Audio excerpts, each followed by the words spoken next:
इस देखो, आज हम देखने जा रहे हैं कमला की पूरी स्टोरी। देखो यहाँ पर कमला फुल स्टोरी नाम का दिया हुआ है। उसकी जिंदगी में वो मोड़ आता। शुरू से लगाऊंगा, इसको कॉपीराइट के मत कहना क्योंकि कमला गेम तुम लोगों ने खेला ही होगा या फिर किसी बड़े यूट्यूबर को खेलते देखा होगा और इसको अच्छे से जानते भी। ये पूरी कहानी बताते हैं, जैसे हॉरर ऐसे हॉरर गेम की ये कैसे बनी है, कैसे बनी कर पूरी हॉरर कहानी बताती है। और आज हम देखने जा रहे हैं कमला की हॉरर कहानी। इनका नाम देखो, आप पढ़ ही सकते हो। अब इनका चैनल का नाम सभी इनको सब्सक्राइब करो और मुझको भी करना, क्योंकि इनकी वीडियो ही हम देख रहे हैं, इसलिए सारा क्रेडिट इनको ही जाता है। उसकी जिंदगी में वो मोड़ आता है जो लगभग हर लड़की की जिंदगी में आता है, उसकी शादी का। कमला का कोई रिलेशनशिप नहीं था, इसीलिए उसके माँ बाप फैसला करते हैं कि अब उसकी शादी कर देनी चाहिए। पहले 2 रिश्ते कमला मना कर देती है, लेकिन तीसरा रिश्ता स्वराज प्रभाकर का उसे और उसके परिवार को काफी पसंद आता है, क्योंकि स्वराज सिर्फ अमीर ही नहीं था बल्कि उसका एक बहुत बड़ा और आलीशान मेंशन भी था, जिसमें वो अपने परिवार के साथ रहता था, जो हमें गेम के अंदर देखने को मिलता है। अब हर माँ बाप यही चाहते हैं कि उनकी बेटी एक अच्छे और सुरक्षित परिवार में जाए। कमला के माँ बाप भी यही सोच रहे थे और इस रिश्ते से पूरी तरह खुश थे, लेकिन कभी कभी किस्मत इंसान के लिए कुछ और भी लिख चुकी होती है। साल 1980 आता है और आखिरकार कमला की शादी तय हो जाती है। दिन तेजी से गुजरते हैं और फिर वो दिन भी आता है जब कमला और स्वराज की शादी हो जाती है। शादी के बाद कमला अपने ससुराल पहुँचती है। घर में कई रस्में होती हैं, चारों तरफ खुशी का माहौल होता है और सब कुछ बिल्कुल नॉर्मल लग रहा होता है, लेकिन यहीं से कहानी धीरे धीरे बदलने लगती है। कुछ दिनों बाद कमला को अजीब चीजें महसूस होने लगती हैं।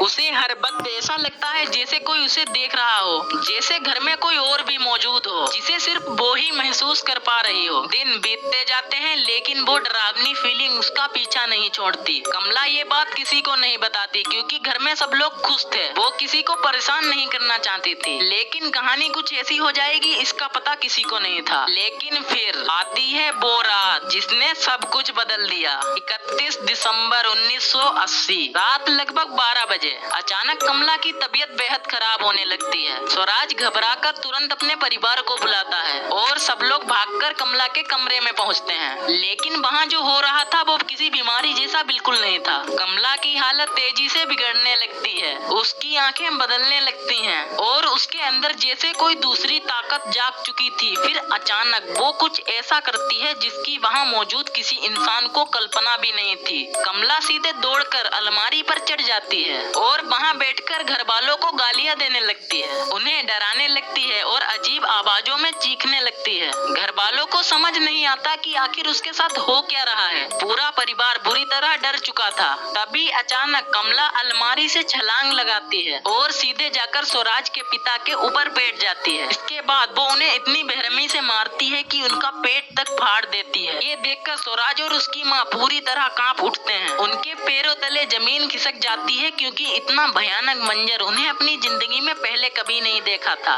उसी पल स्वराज समझ जाता है कि ये कोई आम बीमारी नहीं है, इसका इलाज कोई डॉक्टर नहीं बल्कि कोई तांत्रिक ही कर सकता है। वो तुरंत एक तांत्रिक को खत लिखता है, जो कि गेम में हमारा कैरेक्टर होता है, और फिर एक बेहद खतरनाक फैसला लेता है। वो पूरे मेंशन को छोड़ देता है और कमला को उसी घर के अंदर बंद कर देता है, यहाँ तक कि वो दरवाजे पर आग भी लगा देता है और उसी आग को हमारा कैरेक्टर गेम में पानी डालकर बुझाता है, ताकि कमला बाहर ना निकल सके।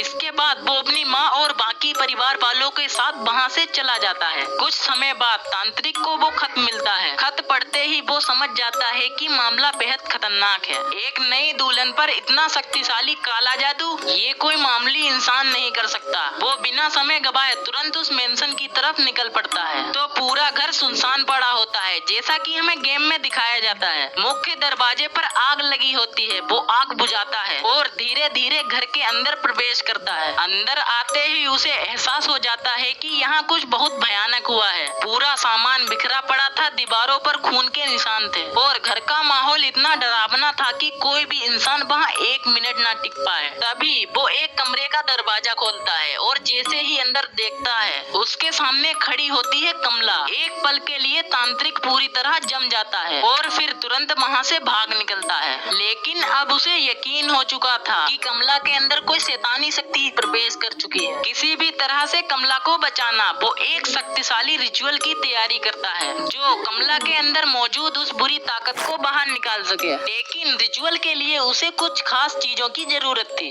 जो उसी मेंशन के अंदर छुपी थी। तांत्रिक एक एक करके उन चीजों को ढूंढना शुरू करता है और वो चीजें होती हैं कलश, Hanuman Chalisa book, prayer plate, नमक, कपूर और गंगा जल। इन चीजों को फाइंड करना था। इसी दौरान उसे कुछ पुराने खत मिलते हैं जो स्वराज ने छोड़े थे और जब वो उन्हें पढ़ता है तो कहानी में आता है सबसे बड़ा ट्विस्ट। उसे पता चलता है कि स्वराज का एक भाई भी था, राज प्रभाकर। राज अक्सर बेसमेंट में अजीब और डरावनी चीजें किया करता था जिसकी वजह से पूरे घर में हमेशा एक अजीब सी शक्ति महसूस होती थी। फिर तांत्रिक को एक और खत मिलता है जिसमें एक बेहद चौंकाने वाली सच्चाई लिखी होती है। उसमें लिखा था राज बचपन से ही कमला को पसंद करता था और ये बात कमला को भी पता थी, लेकिन डर की वजह से उसने कभी किसी को कुछ नहीं बताया, ना अपने घर वालों को ना स्वराज को। अब सारी बातें आपस में जुड़ने लगती हैं। तांत्रिक समझ जाता है कि इस पूरी घटना के पीछे राज ही है। सारा ब्लैक मैजिक, सारी दुर्घटना, सब कुछ उसी ने करवाया था। अब तांत्रिक बिना वक्त गवाए रिचुअल शुरू करता है। कमला बार बार उसे डराने की कोशिश करती है, उस पर हमला करती है, उसे मारती भी है, लेकिन तांत्रिक रुकता नहीं। आखिरकार वो सारी चीजें इकट्ठा कर लेता है और रिचुअल पूरा हो जाता है। धीरे धीरे कमला के शरीर से वो शैतानी शक्ति बाहर निकलने लगती है। कमला बेहोश हो जाती है जैसा कि गेम में होता है और कुछ देर बाद कमला फिर से पहले जैसी नॉर्मल हो जाती है। रिचुअल पूरा होता है। फिर वो कमला को उठाता है, पानी पिलाता है और उसको सारी घटना के बारे में डिटेल में बताता है। फिर कमला उस तांत्रिक का शुक्रिया अदा करती है। इसके बाद तांत्रिक स्वराज से मिलता है और उसे पूरी सच्चाई बता देता है। उसके बाद कमला स्वराज और उसके परिवार से माफी मांगती और परिवार वाले उसको माफ कर देते हैं। परिवार वाले कमला को देखकर खुश हो जाते हैं और फिर स्वराज और तांत्रिक दोनों पुलिस के पास जाते हैं और फिर पुलिस को सारी घटना के बारे में विस्तार से बता देते हैं। फिर पुलिस राज प्रभाकर को ढूंढना शुरू कर देती है